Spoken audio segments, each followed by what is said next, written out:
In 1590, a colony of 118 settlers vanished from Roanoke Island, leaving behind only the word Croatoan carved into a tree. No bodies, no blood, no signs of conflict. This enigma remains America's oldest unsolved mystery, predating Jamestown by 17 years. Historians rarely mention the Croatoan tribe's accounts of a reptilian entity capable of possession, inducing paranoia and violence among its victims. Governor White recorded abnormally cold temperatures and mysterious lights in the forest during the months before the disappearance.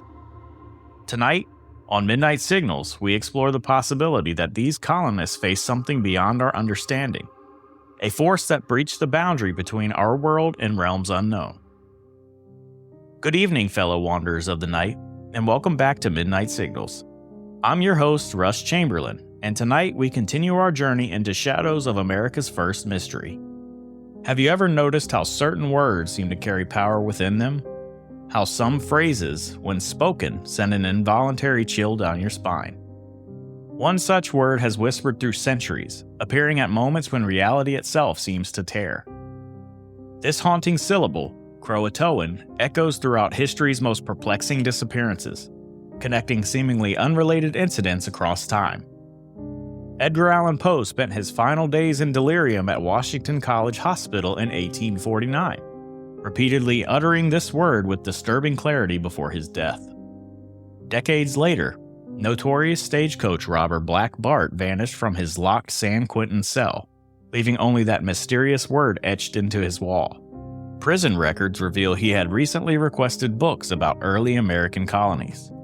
Then in 1921, the schooner Carroll A. Deering was discovered completely abandoned off North Carolina's coast. Meals still warm on the stove, personal belongings untouched in cabins, with that same word written in the captain's log by an unidentified hand. Most telling, the vessel drifted just miles from where the word first entered our historical record.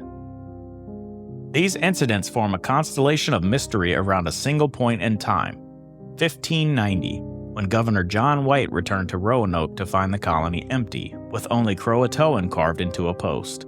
Conventional historians suggest this indicated relocation to Croatoan Island, now Hatteras. But this explanation fails to answer why White never found the colonists there, or why this same word emerges at scenes of inexplicable disappearances across centuries. The Croatoan tribe themselves held their island in both reverence and fear. Their oral traditions, documented by 18th century ethnographers, describe it as a place where the membrane between worlds grows thin. Tribal elders warned against visiting certain coastal areas after sunset, believing night created pathways for entities to cross into our world. On the island's windswept northern shores, where the constant sea breeze sculpts the weathered stones into natural arches, the tribe constructed ritual sites aligned with celestial bodies. These smooth, cold stones, some weighing hundreds of pounds, were positioned with inexplicable precision at locations where modern instruments detect magnetic anomalies, places where Earth's energies behave in ways science struggles to explain. Their spiritual practice included specific taboos around naming. Shamans taught that certain words acted as keys between realms. One elder's warning, preserved in a missionary's journal, states, "The name that invites crossing must never be spoken where the stars touch the water, for what comes through may wear the face of those you love, but carry darkness within." Consider what the colonists might have meant when carving that word.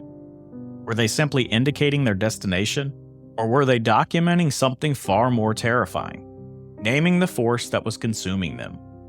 Their disappearance coincided with what the Croatoan called the Night of Thin Shadows, a celestial alignment occurring every 60 years when, according to legend, pathways normally closed would open.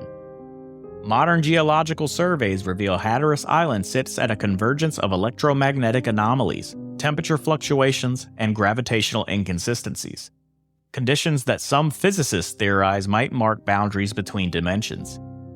A pattern emerges in historical investigations of the area. In 1738, surveyor James Bennett documented experiences of lost time and walking in circles despite maintaining straight paths. In 1850, historian Edward Graham's compass spun wildly at certain locations. In 1926, the research vessel Endeavour experienced complete electrical failure offshore while all 12 crew members reported identical dreams of people walking into the sea. Cape Hatteras rangers have collected numerous accounts from visitors who speak the word as a dare. They report sudden temperature drops, electronic malfunctions, and sensations of being observed from just beyond their vision. 3 separate visitors, years apart, described hearing identical whispers in Elizabethan English. The evidence suggests a disturbing possibility. The word Croatoan wasn't merely indicating where the colonists had relocated geographically, but what had happened to them metaphysically. They hadn't just moved, they had transformed, crossed over, or been taken into whatever lies beyond the thin boundary between worlds. The boundary between worlds may have claimed most of the colonists, but what if one of them managed to leave behind something more substantial than a single carved word? Something tangible that continues to affect our physical world even today.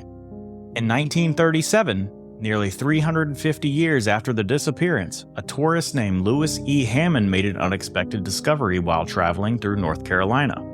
A 21-pound stone bearing what appeared to be a desperate message from beyond time itself. The weathered rock carried inscriptions that would send tremors through the academic world. Ananias Dare in Virginia went hence unto heaven 1591. And ye Englishmen shew John White gover via. The reverse side told an even more chilling tale. Only 7 colonists had survived, with the rest being murdered by native attackers.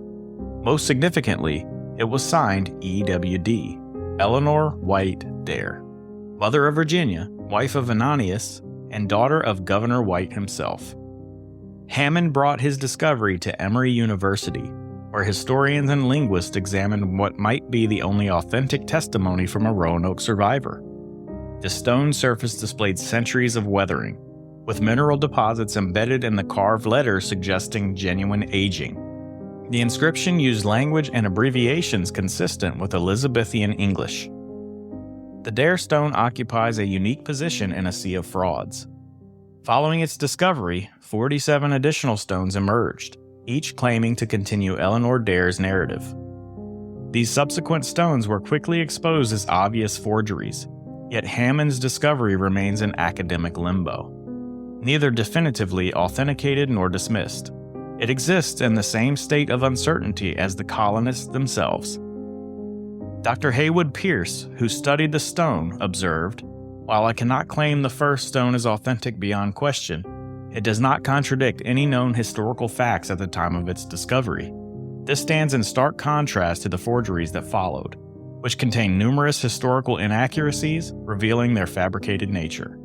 Modern analysis has deepened the mystery. The stone shows aging patterns extraordinarily difficult to replicate with 1930s technology. The patina, erosion patterns, and mineral deposits within the carved letters suggest centuries of exposure, details sophisticated enough to challenge even modern forgery techniques. Beyond academic debate lies something far more unsettling. Museum staff report the stone feels unnaturally cold to touch, regardless of ambient temperature. Electronic equipment malfunctions in its presence. Cameras fail, recording devices capture only static, and measurement tools give inconsistent readings when placed near it. Researchers who have handled the stone for extended periods report nearly identical dreams. Working independently and unaware of each other's experiences, multiple scholars have described dreaming of a woman in Elizabethan dress, frantically trying to communicate across a vast distance. She appears distraught, gesturing toward the wilderness and mouthing words that dreamers can never quite hear. The message contradicts the theory that the colonists peacefully integrated with local tribes. Eleanor Dare's alleged testimony describes violence. "Father, soon after you go for England we came hither. Salvages with murderers, weapons, at 10 o'clock we were attacked. Most were slain." This account suggests a far darker fate than the historians have generally accepted. If authentic, the Dare stone reveals a mother's desperate final communication facing unimaginable circumstances. The inscription tells us Eleanor hid her daughter as violence consumed the colony. We can envision her desperation as she carved these words, hoping someday her father might learn what happened to the family he left behind. What energy might a stone absorb when it becomes a vessel for such profound human suffering? Objects present during moments of intense emotional distress have long been believed to retain imprints of those experiences. From psychometry and Western paranormal traditions to the Japanese concept of tsukumogami, the Dare Stone may have been a psychic anchor, a bridge between worlds allowing Eleanor Dare's consciousness to reach across centuries. Each person who touches it potentially forms a connection with whatever remains of her consciousness, trapped in that final moment of terror and desperation. This raises a disturbing possibility. What if Eleanor Dare isn't gone? What if some fragment of her consciousness remains tethered to our world through this stone, eternally reliving those final moments? Perhaps the recurring dreams aren't dreams at all, but actual contact with a woman trying desperately to complete a message interrupted by death centuries ago. The most unsettling aspect isn't what the stone tells us about history, but what it suggests about consciousness itself. If objects can preserve human experiences across centuries, what other moments might be embedded in the artifacts surrounding us? How many voices from the past are still trying to be heard, if only we knew how to listen? Objects aren't the only vessels that can trap a human soul between worlds. In the shadowed woodland where Roanoke settlers once walked, hunters speak in hushed tones about encountering an impossible creature, a white doe that vanishes when approached, passes through solid objects, and demonstrates an intelligence that no natural animal could possess. Could America's first English child still roam these forests, not as a ghost, but as something far stranger? The legend of Virginia Dare's transformation echoes through centuries of Outer Banks folklore. According to the story, immortalized in Sally Southall Cotton's 1901 poem but whispered about for generations before, the innocent first English child born in the New World underwent a metamorphosis. A jealous witch transformed the beautiful young woman into a white doe to prevent her marriage to a desirable chieftain. This transformation trapped her between human and animal, neither fully alive nor dead. The sightings across centuries reveal a pattern too precise to dismiss as coincidence. The accounts describe an animal with uncannily human-like intelligence that studies those who encounter it with an awareness that sends shivers down the spine. This is no ordinary albino deer. Witnesses describe the creature passing through solid trees or fences, disappearing when approached, only to reappear elsewhere watching the bewildered observer. The doe primarily appears to children or those in distress, explains a local historian who has documented these encounters. Children playing near the forest edge report a beautiful white deer watching over them. Lost hikers claim a pale doe guides them back towards safety. These patterns suggest Virginia's spirit manifests as a guardian of the vulnerable, a poetic transformation for an infant whose mother reportedly hid her during an attack, as described on the Dare Stone. The geography of these encounters centers around a 5-mile radius encompassing the colonial settlement and surrounding forests where Eleanor Dare claimed to have hidden her daughter. The spirit seems to have tethered to its mortal boundaries, unable to venture beyond the location of its trauma. One compelling account came in 1985, when park ranger Michael Harrington followed a white doe that deliberately led him off the established trail. "It kept stopping and looking back at me," he documented in his official report, as if making sure I was still following. The doe guided him to an area where subsequent archaeological surveys uncovered remnants of an early colonial structure previously undocumented. Virginia's spirit appeared to reveal something about her final resting place.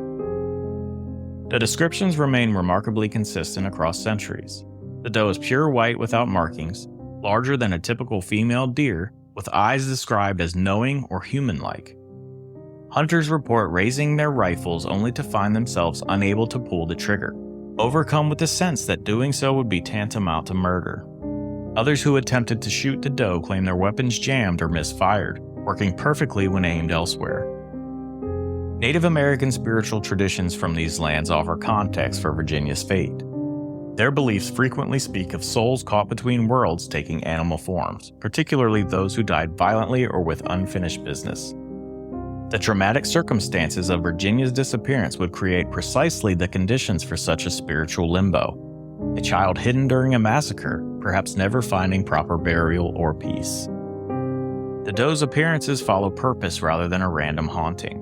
She emerges during forest fires, severe storms, or when visitors face danger. Families report lost children safely following what they described as a magic deer back to safety. The doe vanishes when adults arrive, leaving only the delicate hoof prints that sometimes end abruptly, as if the creature simply ceased to exist. What makes Virginia Dare's spirit unique in supernatural lore is how it manifests not as a translucent human form, but as a solid animal with spectral qualities. If Virginia's spirit remained searching for her mother who never returned, her transformation into a guardian of the lost creates a haunting connection to the Darestone's testimony. With no one to return for the hidden infant, did Virginia perish alone in the wilderness? Or did her consciousness transform into something between worlds, a protective spirit forever bound to the land that witnessed both her birth and her abandonment? Beneath the innocent veil of transformation lies a darker possibility, one that challenges not just how the colonists vanish, but why. While tales of spiritual guardians offer comfort, the Croatoan elders whispered warnings of a malevolent force that simply didn't haunt these primeval forests, but invaded the minds of those who dwelled within them.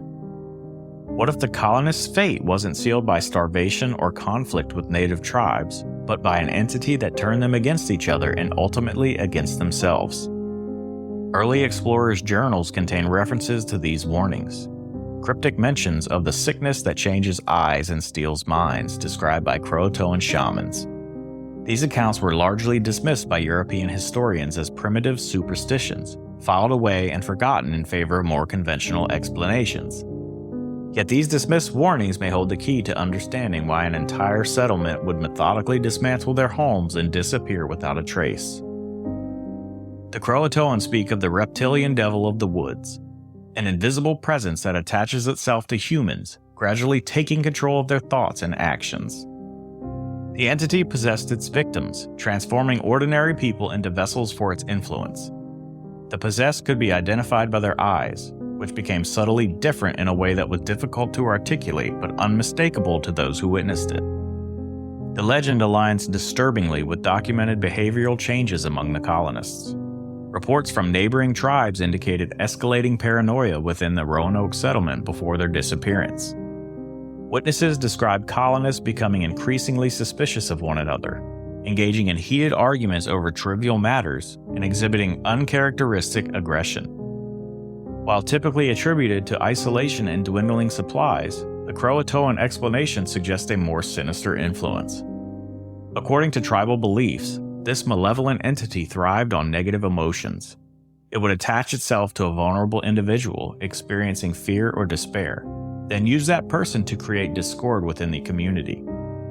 Each conflict strengthened its grip, creating a cycle of escalating tension. As more colonists fell under its influence, the entire settlement became a breeding ground for emotions that sustained the entity's power.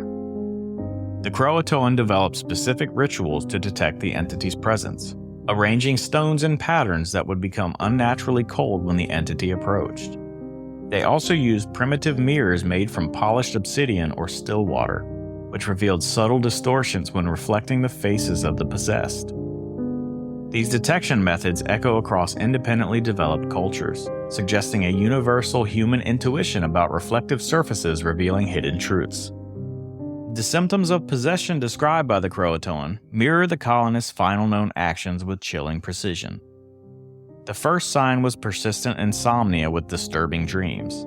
As the entity's hold strengthened, victims began speaking in unknown languages, perhaps explaining reports of strange utterances from the Roanoke settlement at night. Most revealing is the Croatoan belief that in the final stages of possession, victims became obsessed with carving symbols, an eerie parallel to the colonists' final message carved in a post. What if Croatoan wasn't a destination marker but a desperate warning? The methodical dismantling of the settlement, removing doors from hinges, taking down walls plank by plank, mirrors the compulsive ritualistic behavior associated with deep possession. This suggests a horrifying possibility. The colony may have succumbed to mass possession, leading them to dismantle their settlement while in a trance-like state. Imagine maintaining partial awareness while your body follows commands not your own, knowing something has taken control but being powerless to resist. The colonists may have walked willingly into the wilderness or sea, led by an influence they couldn't escape. This explanation accounts for their disappearance in the absence of evidence of struggle. There was no battle because the entity didn't want to destroy their bodies. It wanted to claim them. What makes this theory particularly unsettling is how it bridges the supernatural explanation and the psychological reality. Modern understanding of mass hysteria and collective psychosis offers scientific frameworks paralleling what the Croatoan describe in spiritual terms. Communities under extreme stress can experience shared delusions and coordinated behaviors that defy rational explanation. The line between our world and others may be thinner than we imagine. While the psychological aspects of mass delusion offer one explanation for the colonists' fate, physical evidence suggests something far more unsettling was at play in Roanoke, a phenomenon that transcends mental states and enters the realm of physical reality. Governor John White's personal journal entries reveal extraordinary boundary phenomena that historians have largely overlooked. In the months before his fateful departure for England, White meticulously documented atmospheric anomalies that suggested Roanoke existed at the edge of our world. The settlement experienced sudden temperature plummets during summer months, severe enough to freeze water buckets overnight. These cold spots materialized like pockets of another world bleeding into our own, concentrated in specific areas of the settlement that would later become focal points for disappearances. White's entries describe strange, dancing lights between the trees, witnessed by dozens of settlers over several months. These luminous phenomena moved with apparent intelligence, hovering in place before darting away when approached.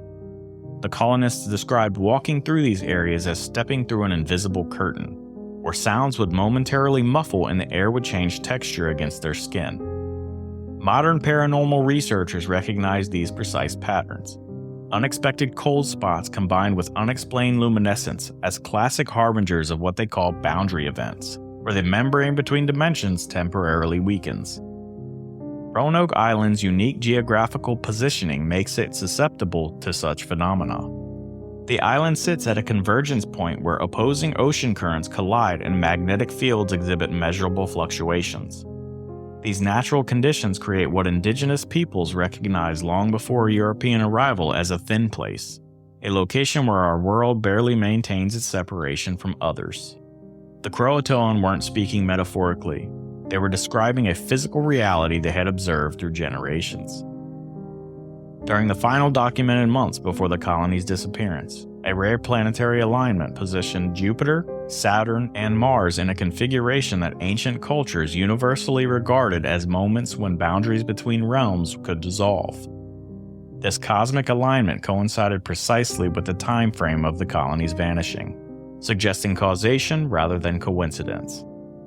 Indigenous warnings about specific locations on the island, places they avoid after nightfall, believing them to be portals, align remarkably with areas where modern researchers detect the strongest electromagnetic anomalies. What if the colonists encountered a temporary thinning between worlds, a dimensional breach that allowed them to pass through a boundary that later sealed behind them? This would explain the complete absence of struggle or signs of hasty departure.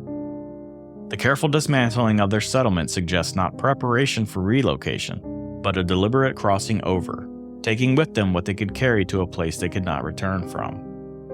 Perhaps as the colonists went about their daily lives, the boundary gradually weakened around them. They noticed the unexplained cold spots, the lights moving through the forest at night.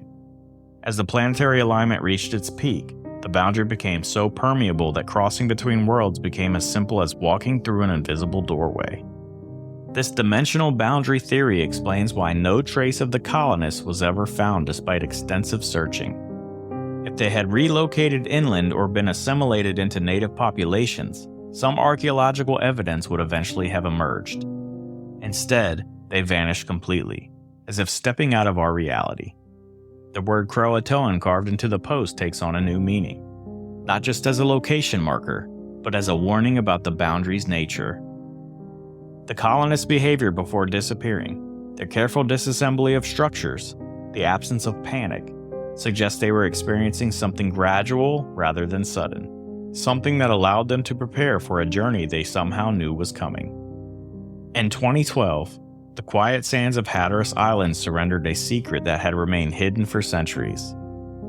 As archaeologists brushed away soil from a wooden spoon at what became known as Site Y, the object seemed to hum with an energy that transcended its humble appearance. One researcher later described how the wood felt warm to the touch despite being buried for centuries, as if it still carried the heat of the hands that once held it. This wasn't just a historical artifact, it was a psychic beacon transmitting across time itself. Physical objects carry more than their material existence. Consider the slate writing tablet discovered during these excavations. Its faint inscriptions nearly invisible to the naked eye, yet appearing with startling clarity in photographs. The writing exists in two realms simultaneously, visible only when captured through technology that sees beyond our limited perception. What force allows these markings to manifest more clearly in images than to the human eye standing before them?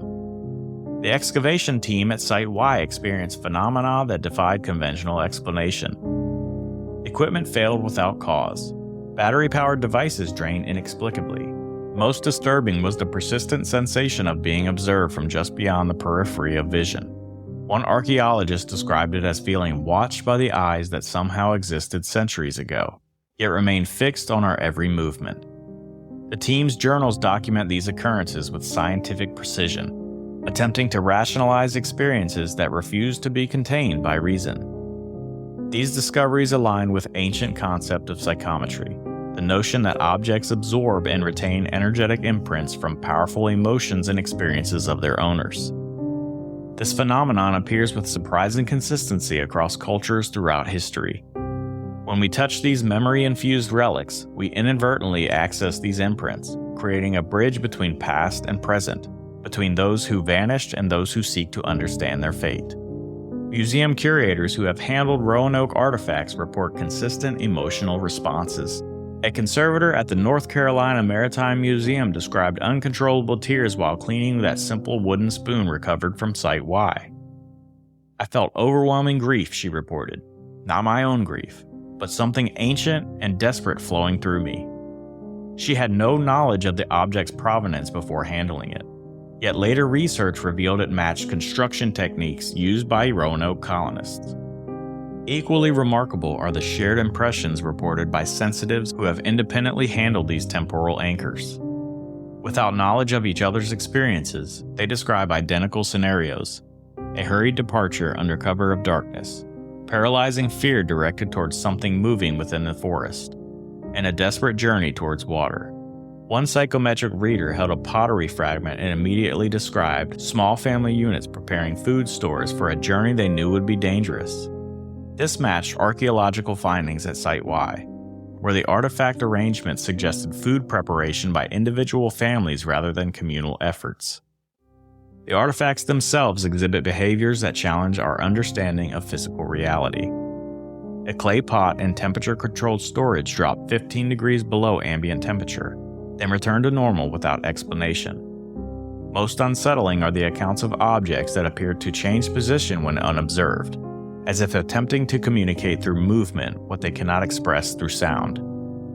These material touchstones may serve as anchors for consciousness detached from physical bodies. If the colonists crossed dimensional boundaries as previous evidence suggests, perhaps fragments of their awareness remain tethered to our world through these possessions. Objects they crafted with their hands, items they imbued with purpose, each potentially serving as a conduit for consciousness straining to communicate across an impossible divide. This intersection of consciousness and matter suggests something profound about disappearance itself. The colonists may not have vanished entirely. They may exist in a liminal state where fragments of their awareness continue to reach across centuries through these material anchors. Their terror, their confusion, their desperate need to be understood, all preserved in humble objects that connect our world to wherever they now reside. Our journey through Roanoke's mystery comes to a close, yet the story itself refuses such finality. As historian Thomas Paramore noted, the biggest questions of all remain, an apt summation for a disappearance that has captivated America's imagination for centuries. Perhaps that's the true nature of Roanoke's curse. The colonists exist suspended between presence and absence, their story unfinished. Like quantum particles in multiple states, they occupy that fragmented space where certainties dissolve into possibilities. Their essence lingers in artifacts they touched and lands they walked, while forests whisper their secrets through rustling leaves. When the darkness falls over the Outer Banks, remember that on Roanoke, history accumulates in layers. The colonists aren't lost. They wait in that shadowy realm where past and present converge. What if the veil between our world and these historical echoes is thinner than we dare imagine?